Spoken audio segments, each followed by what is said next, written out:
Kishore Reddy, the TDP government says, let the full report come out. We know what we're talking about. Let the full report come out. The facts will be before the public domain. What do you make of what happened in court and what you're hearing from Mr. Ganpati? Good evening, Rahul. So from day one, that was what we were trying to say. We were trying to say, let's not bring God into politics and make a mess out of it.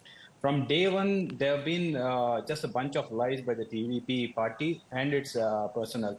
Because, it is not a random kind of act where, a chief minister of a state comes out in front of the media, in front of public and says, the ghee has been adulterated with animal fat, unless and until he had a substantial proof.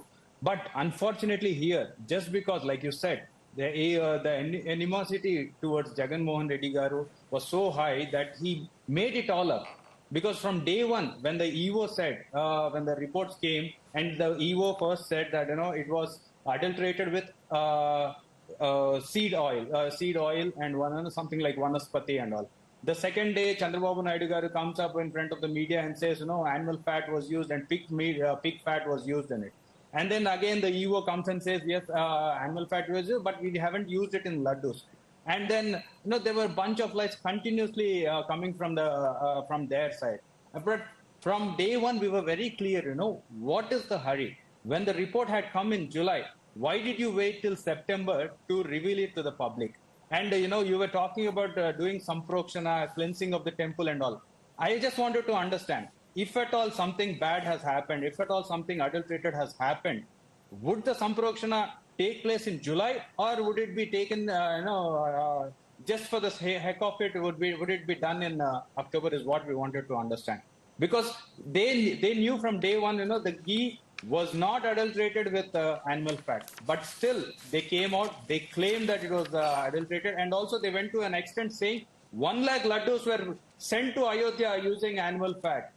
So these are kind of... No, but they say all this in the public, Raghav Avasthi, but then struggle to justify this in court.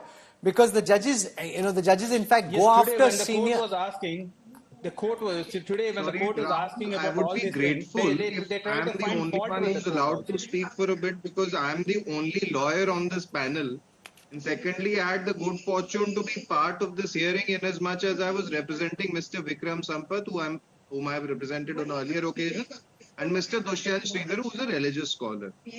So one thing we need to understand is this. It is that we have to make a distinction between oral observations and what is actually written in the order.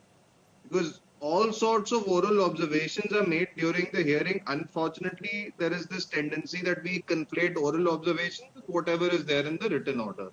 Now, the written order is very simple. We had made this prayer that the Supreme Court, inter alia, we had made the prayer that Supreme Court should monitor the investigation, because it is very clear that there is something that might have gone seriously wrong. And what the Honorable Supreme Court has said is that it would like to elicit the opinion of Mr. Tushar Mehta, who is the Solicitor General of India and who would of course be representing the views of the central government. This is what has happened.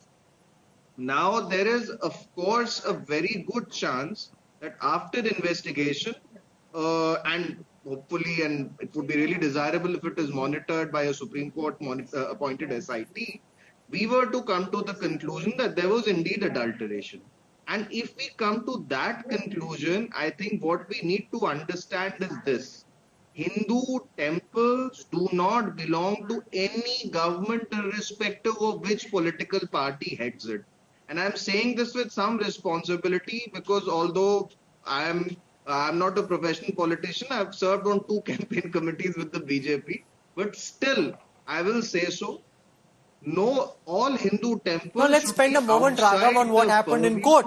From what I can see of the court proceedings, Senior Advocate Siddharth Luthra, who was representing the Tirumala Tirupati Devasthanam Trust, the judges say he wasn't answering questions. He asked a simple question on whether the ghee was adulterated, and he says that there is nothing to show that the ghee that was used was adulterated, and that they are awaiting the report of the committee that's been asked to probe these matters. In that case, do you accept... Let me complete it. Yes. Let me say one thing, Rahul. Let me just respond to this very quickly. if I remember correctly, what fell from Justice K.V. Vishwanathan, who was the puny judge on the bench, was that as of now, there is no proof that the samples that were found to be adulterated were indeed being used to prepare the laddu. So this is what fell from him. Now, in order to get an answer to this question, it is our opinion and it is our contention and stand before the Supreme Court that that such investigation should be monitored by the SIT. So I think it is early to jump the gun. Yeah, but look at what you're saying. If you find some samples which are adulterated, you have no clue whether those samples were used in the preparation of the ghee or in the preparation of the laddus. You somehow reach the conclusion that their Tirupati laddus have beef fat in them. Now, that's a very sensational charge for which there is no evidence. It can very well be that after investigation, which is why we are demanding the investigation, if all the facts were clear, then there would be no need to demand the investigation. Then we would be demanding punishment, exemplary punishment against those who are responsible. No, which is why it's important to wait for the report, which is why Mr. Ganpati, the judge, says, let the report come out because you've got this, it's about Hindu belief as well. Now, suddenly, if people start thinking, and people have come to the conclusion that the Tirupati laddus have animal fat in them and they're very upset about it. But as of now, the courts say again and again that there is no evidence to prove that the samples which were found adulterated were indeed the samples used for these Tirupati laddus. So there's so many leaps of faith in the charge that's being made.